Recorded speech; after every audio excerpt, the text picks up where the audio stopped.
What's up, everyone? Welcome back to another episode of Super Carmio.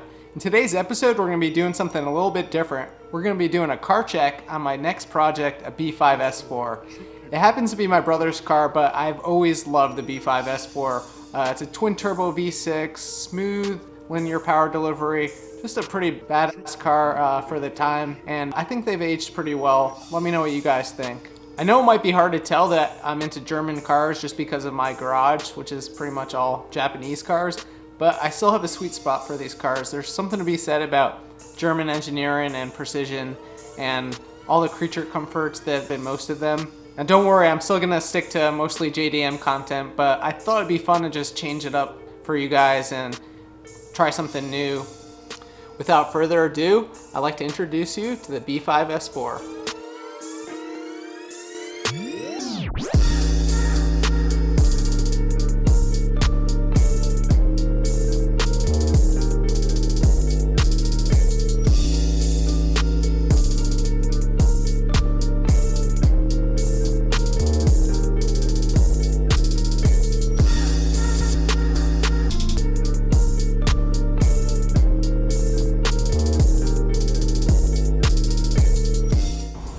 Alright, well here it is. Here is the B5 S4. I purposely left it in its current state, which is dirty and neglected. It should just be a good project that you guys will see from the ground floor. And as usual, Audi bros travel together. Just kidding, I have no idea who that is. In terms of modifications, it has mismatched wheels, but the wheels are pretty sick in the front. They're work emotions, and then just some VMRs in the back. ST suspension, unfortunately, because it did have Stasis coilovers. In terms of engine mods, it's got RS6-K04s, full exhaust, built motor, whole new fuel system, bigger MAF, bigger intake, bigger side mounts, side mount ducts, the whole works. So I think the major plans with this car is just to get it back in nice order from an exterior perspective, and then fix the boost leaks, retune the car, get it on E85, hopefully put down around 550 all wheel again. We'll also throw in a clutch, somewhere around 700 foot-pounds of torque we want to support, just in case we get crazy and throw in some 770 turbos on here. For the wheels, I think we're gonna either powder coat these a different color or get something completely aggressive and just transform the car into more of an aggressive appearing car instead of kind of a chill sedan. Let's take a look at the interior. So as you can see, we have blue Alcantara seats, which I've always been a huge fan of.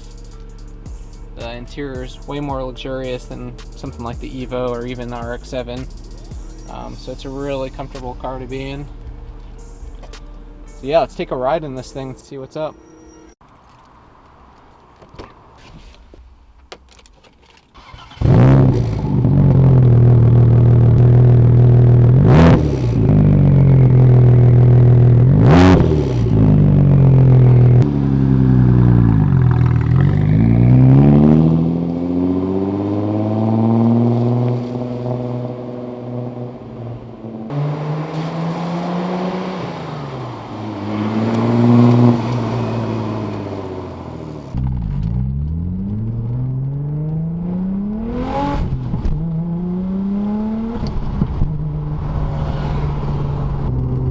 Guys, here we are in the B5 S4. As you can probably tell, the interior is pretty well appointed, even for a 2001. Definitely more luxurious than the Evo or RX-7, you know, standard German car fare.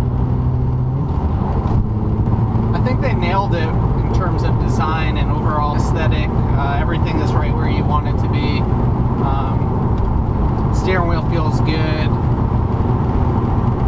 It's got 6-speed, unlike any of my other cars, which is great for daily driving and cruising.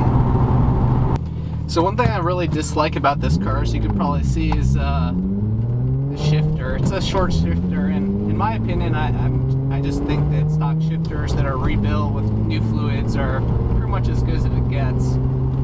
Once you do short shifter right, I just think it feels like extremely notchy, and I just don't love how it feels. And that's what this car has, and that's probably my biggest dislike. It also has a South Bend Stage 3, I believe, clutch, so the overall feel feels pretty OEM. However, the engagement point is just super high, so it takes some getting used to compared to my other cars. You know, I always wanted one of these, so it's convenient that my brother has one. Back in college, I couldn't quite afford it after I graduated, which is why I kind of went with the C4 platform or the 93. But I remember seeing these. They were pretty popular way back in the day. Any car show or anything like that, I always thought they were beautiful. And at the time, all the stance boys were running front mounts on these, which I later learned was kind of a no-no. So right after I kind of finished my setup and my brother was getting bored with his Stage 2, he decided to go all out on a Stage 3 build. So built motor, K04 turbos that were slightly modified for this exact fitment since they came from an RS6. New fuel injectors, bigger intake, bigger MAF, the whole works, and it was a really fun car actually. On the 85 it put down 550 all wheel, so at that point he kind of won the competition between us.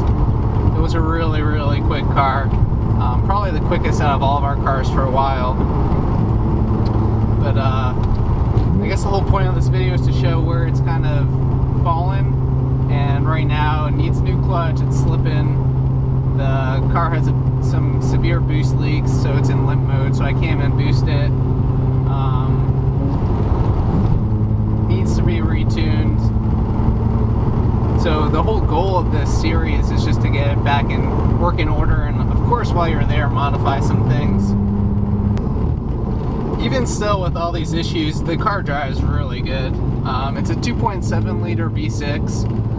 In stock form, it's good for about 250 horsepower. It really has torque everywhere. It's a very smooth driving experience, unlike all of our other cars where it's kind of a quick boost onset. This car is linear throughout the whole rev range. And even with boost leaks, it still drives pretty good, and it's relatively smooth. Unfortunately, it's not going to really be fast, but let me just show you how it sounds. I think it sounds wonderful.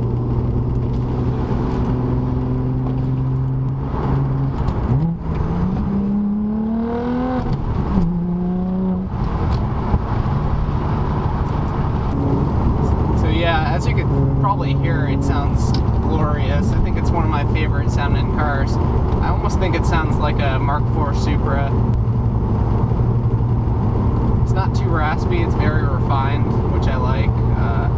It is really loud. This, I think, has the UUC catback, which I think is considered one of the most loud and desirable catbacks for the B5 platform.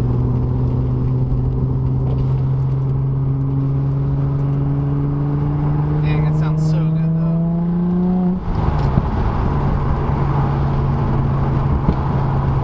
Of course, you got those backfires, which those are just to die for, in my opinion. It's my favorite part about this car, probably. So this has been my brother's daily for probably the last 7 years, and it's just been a champ. I know you hear a lot of horror stories about the B5, but if you do preventative maintenance and take care of it, I think it'll take care of you. And I've always believed that with all of my cars. But working on this car is a pain. It's pretty much impossible to get to anything. Kind of like a Nissan 300ZX where you have the turbos crammed underneath the motor. Everything's kind of in hard to get spaces, so it's not really that fun to work on this car. But the easy stuff is easy, you know, spark plugs, oil changes. Let's do some of that go pedal again.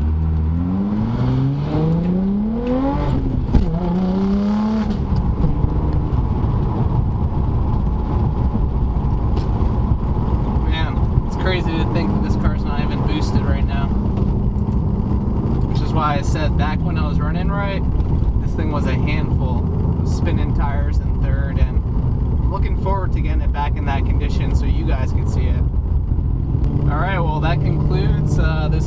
mini review of this car and the introduction. I hope you guys enjoyed, and stay tuned for some really exciting content with this car for all you German car lovers, or even if you don't, it's time to try out something new, right?